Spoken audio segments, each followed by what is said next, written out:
ঢাকা মহানগর পুলিশের নিরস্ত্র পুলিশ পরিদর্শক পদমর্যাদার ৫ কর্মকর্তাকে বদলি করা হয়েছে। এর মধ্যে গেন্ডারিয়া ও ওয়ারী থানার ভারপ্রাপ্ত কর্মকর্তা হিসেবে ২ জন কর্মকর্তাকে পদায়ন করা হয়েছে। এছাড়া মোহাম্মদপুর থানার পরিদর্শক হিসেবেও নতুন একজন কর্মকর্তাকে পদায়ন করা হয়েছে।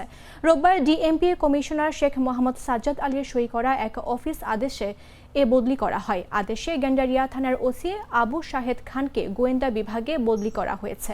কাউন্টার টেরোরিজম ইনভেস্টিগেশন বিভাগের গোলাম মুর্তজাকে গেন্ডারিয়া থানার ওসি হিসেবে বদলি করা হয়েছে। অন্যদিকে ওয়ারী থানার ওসি ফয়সাল আহমেদকে গোয়েন্দা বিভাগে বদলি করা হয়েছে। এম এ রউফ খানকে ওয়ারী থানার ওসি হিসেবে বদলি করা হয়েছে। লাইন ও আরের রাকিবুজ্জামান তালুকদারকে মোহাম্মদপুর থানার পুলিশ পরিদর্শক হিসেবে বদলি করা হয়েছে।